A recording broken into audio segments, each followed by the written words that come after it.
pada tanggal 10 Asyura seluruh cucu-cucu Rasulullah terbunuh oleh Yazid bin Muawiyah. Maka bulan Asyura adalah bulan duka kaum muslimin dunia. Makanya orang Indonesia terutama di kampungnya Bapak Presiden menyebut bulan Asyura dengan sebutan bulan Suro. Ekornya saja yang diambil, karena orang Jawa itu sukanya ngambil ekornya aja. Muhammad diambil mat, Asyura diambil suro. Makanya di bulan Asyura orang berduka karena terbunuhnya cucu Rasulullah. Maka di Jawa ada tradisi tidak mantu, tidak nikahkan anak, itu karena bulan duka. Di Jogja ada yang namanya keliling beteng, maksudnya di bulan Suro jangan terlalu banyak mulut, jaga mulut.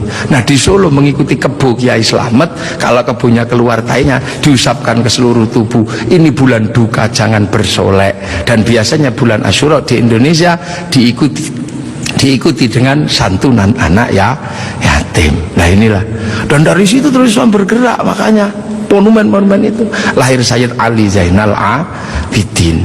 Nah Sayyid Ali Zainal Abidin kemudian bergeser, punya anak Sayyid Muhammad Baqir, menjauh punya anak Sayyid Ja'far Shadiq, menjauh diteruskan sama Sayyid Ali Uraiti, menjauh diteruskan sama namanya Sayyid Ahmad, diteruskan Sayyid Ubaidillah, teruskan Sayyid Isa Naqib, diteruskan sama Sayyid Ahmad Al-Muhajir, teruskan Sayyid Alwi, teruskan Sayyid Muhammad, teruskan Sayyid Alwi, diteruskan namanya Sayyid Ali Khalid Qasam, teruskan putranya namanya Sayyid Ahmad Sohib Mirbat, teruskan namanya Sayyid Alawi Amil Faqih, punya anak Sayyid Abdul Malik sampai Mongolia, punya anak Sayyid Ahmad Jalaluddin sampai Campa, punya anak Sayyid Muhammad sampai Pase, dan punya anak Sayyid Jamaluddin Al-Husaini Al-Kabir sampai tanah Nusantara di pedalaman, yang kemudian karena turunnya di Jawa, Sayyid Jamaluddin Al-Husaini Al-Kabir, orang Jawa punya Hono Coroko, maka kemudian di Jawa dikenal dengan nama Syekh Jumadil Kubro. Dan disitulah kemudian Islam ketemu dengan kebudayaan peradaban Nusantara. Nah inilah tonggak Makkah ini yang akhirnya menjadi penjelasan, oh ternyata Makkah sini geser di sini. Dan kemudian kita diingatkan bahwa Syekh Jumadil Kubro punya anak namanya Said Ibrahim pindah Palang Tuban sana, punya anak namanya Raden Rohmat Sunan Ampel. Nah ini yang kemudian bangun peradaban baru di Nusantara. Syekh Jumadil Kubro punya murid namanya Samsuddin pindah Jawa Barat, dikenal dengan nama Syekh Kuro, punya murid namanya Datuk Kahfi pindah Cirebon, punya murid namanya Syarif Hidayatullah Sunan Gunung Jati. Nah inilah baru kita kemudian menemukan titik sini. Nah pertanyaan-pertanyaan besarnya inilah yang akhirnya kemudian menjadi penjelasan. Lantas bagaimana kita mengikuti Rasulullah di tempat yang jauh ini? Rasulullah memberikan garis namanya ahli sunnah wal jamaah, bahwa Rasulullah yang diajar pertama wal jamaahnya bernama sahabat, wal jamaahnya sahabat generasi kedua namanya tabi'in, tabi'in punya generasi berikutnya namanya tabi'ut tabi'in, dan kita ini adalah generasinya para ulama yang cara pembelajarannya sangat berbeda. Di Arab sana Rasulullah mengajarkan bagaimana makan dengan 3 jari, masih bisa dijalankan sampai hari ini karena di sana masih kurma sama roti. Begitu sampai di Nusantara sudah tidak kurma dan tidak roti, tapi sudah soto, maka makan dengan 3 jari sudah bukan sesuatu yang mudah. Di sana kurban pakai unta, di sini tidak lahir unta tapi lahir kerbau sama sapi. Karena terlahir kerbau sama sapi, maka jangan memaksakan diri kurban pakai unta, nanti ditangkap oleh polisi karena nyuri untanya Kebun Raya Bogor.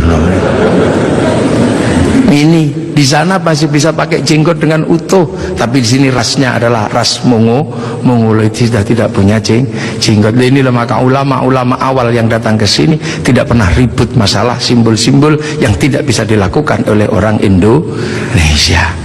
Nah sekarang ini tugas pemerintah, karena banyak orang yang kemudian lupa kedudukan itu, kemudian memaksakan menjadi orang dipaksa langsung ikut seperti Rasulullah. Nah ini yang harus kita pahami, bahwa kita ini berkedudukan sangat jauh. Quran saja berbeda-beda ketika mengajarkan. Di awal Rasulullah Quran tidak ditulis. Kenapa? Karena sahabat apal Quran. Orang apal tidak perlu menulis. Saya apal wajah istri saya, nggak pernah bawa fotonya kemana-mana, karena saya apal. Makanya ibu-ibu yang fotonya dibawa kemana-mana jangan seneng dulu, jangan-jangan karena belum apal.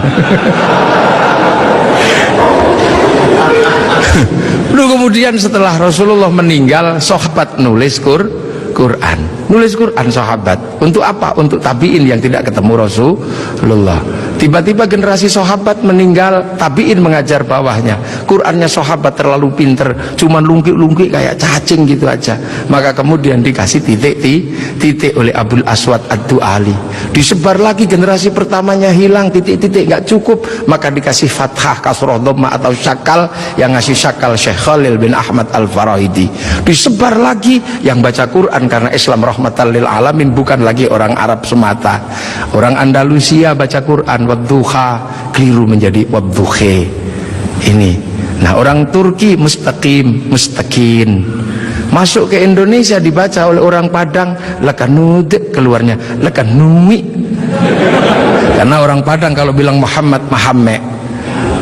Orang Sunda ketika baca alladzina, sebagian besar keluarnya alladzina. Begitu masuk ke Jawa, ketemu dengan huruf hono coroko. Alhamdu karena punyanya ko, gak punya huruf ha, maka alhamdu menjadi alkamdu, al-fatihah menjadi al-fatihah. Ini itu.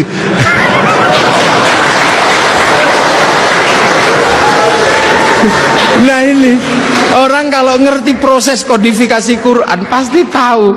Ketika masuk ke semua negara pasti berbeda. Al-Fatihah menjadi Al-Fatihah. Dan ini yang dialami oleh Bapak Presiden Republik Indonesia. Iya, makanya Al-Fatihah. Itu. Ya Hayyu Ya Qayyum menjadi Ya Kayuku Ya Yumu. Robbil Alamin kayaknya punya huruf ain, nggak punyanya ngo, keluarnya Robbil Ngalamin. Nggak punya dot, punyanya lo, maka Ramadan keluarnya Romlan. Begitu dibaca orang Bali sangat susah karena orang Bali nggak bisa bilang tok, bilangnya tok. Maka sirotol menjadi sirotol ladzina an'amta alaihim. Islam berkembang ke semua negara dan berbeda. Ketika dibaca oleh orang Bugis alaihim, keluarnya alaihing. Karena orang Bugis kalau bilang n jadi eng, kalau bilang eng jadi n. Makanya ada dulu mantan Kabulok bernama Beduamang, itu berasal dari Abdurrahman. Nah itulah makanya kemudian Islam bergerak. Nah lantas apa? Lantas terciptalah sebuah ilmu untuk bagaimana orang di seluruh dunia Islam mampu membaca Al-Quran. Dibikinkanlah sebuah ilmu yang dikasih judul At-Tajwid fi Qiraatil Quran, yang nulis Abu Ubay Qasim bin Salam. Orang akan tahu. Nah ini generasinya para ulama. Dan yang paling besar, yang mungkin Bapak Presiden sudah pernah saya sampaikan, tapi ingin saya sampaikan lagi biar kita tidak lupa. Ada perubahan besar ketika masuk ke tanah Nusantara, di mana waktu itu tanah Nusantara sangat susah dimasuki Islam. Kenapa? Ini bangsa sudah sangat beradab. Bangsa ini bukan bangsa kecil. Tahun 1222 ke atas, sebelum tahun 1300 sudah mampu menaklukkan Mongol yang menaklukkan Eropa, menaklukkan Arab, mampu ditaklukkan oleh kekuatan Nusantara yang namanya Singasari. Makanya hal itu bisa kita lihat betapa kita bangsa punya tinggalan-tinggalan yang luar biasa. Orang Arab punya alat musik yang namanya terbang, terbuat dari kayu dan kulit. Orang Eropa punya alat musik yang namanya gitar, terbuat dari kayu dan tali. Tapi orang Nusantara salah satu alat musiknya adalah gamelan, terbuat dari logam. Hanya bangsa yang menguasai ilmu pertambangan yang maju dan penguasaan metalurgi yang mapan mampu membuat alat musik dari logam. Dalam cerita-cerita besar, kita juga punya cerita besar yang sama.